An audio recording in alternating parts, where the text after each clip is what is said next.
1981 সালের 30 মে ভোর 4টা চট্টগ্রাম সার্কিট হাউসে ঘুমিয়েছিলেন জিয়াউর রহমান। গুলির শব্দে তার ঘুম ভাঙে। সেই অবস্থায় তাকে গুলি করে হত্যা করে বিপথগামী একদল সেনা। সেই গোলাগুলির আওয়াজে ঘুম ভেঙে যায় চট্টগ্রামের তৎকালীন জেলা প্রশাসক জিয়াউদ্দিন এম চৌধুরীর। তিনি জানান, ভোর 4টার দিকে লেফটেন্যান্ট কর্নেল মেহবুবুর রহমানের নেতৃত্বে সেনাবাহিনীর কয়েকটি গাড়ি গুলি করতে করতে সার্কিট হাউসে প্রবেশ করে। কয়েকজন সিঁড়ি বেয়ে উপরে উঠে প্রেসিডেন্টের রুমের দিকে যায়। সেই সময় জিয়াউর রহমানের নিরাপত্তায় থাকা কর্মীদের সাথে শুরু হয় প্রচণ্ড গুলি। এক পর্যায়ে জিয়াউর রহমান তার কক্ষ থেকে বেরিয়ে আসেন।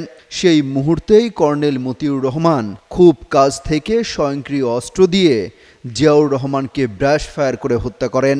হত্যাকাণ্ড নিয়ে সেনাবাহিনীর সাবেক কয়েকজন সেনা কর্মকর্তার লেখা বইয়েও এই ধরনের তথ্য পাওয়া যায়। কর্নেল মতিউর রহমান সেই সময় সেনাবাহিনীর চট্টগ্রাম ডিভিশনাল হেডকোয়ার্টার্সের সিনিয়র অফিসার ছিলেন।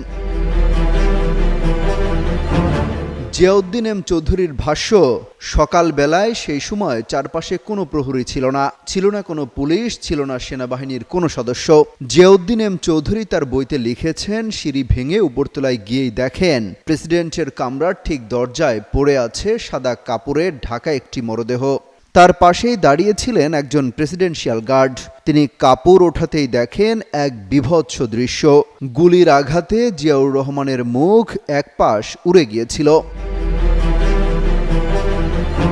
সেনাবাহিনীর তৎকালীন একজন মেজর রেজাউল করিম রেজা গণমাধ্যমে জানান, কিছু ট্রুপস সঙ্গে নিয়ে জিয়াউর রহমানের ডেড বডি সার্কিট হাউস থেকে পাহাড়ের ভেতরে কোথাও কবর দেওয়ার জন্য তাকে নির্দেশ দেন কর্নেল মতিউর রহমান।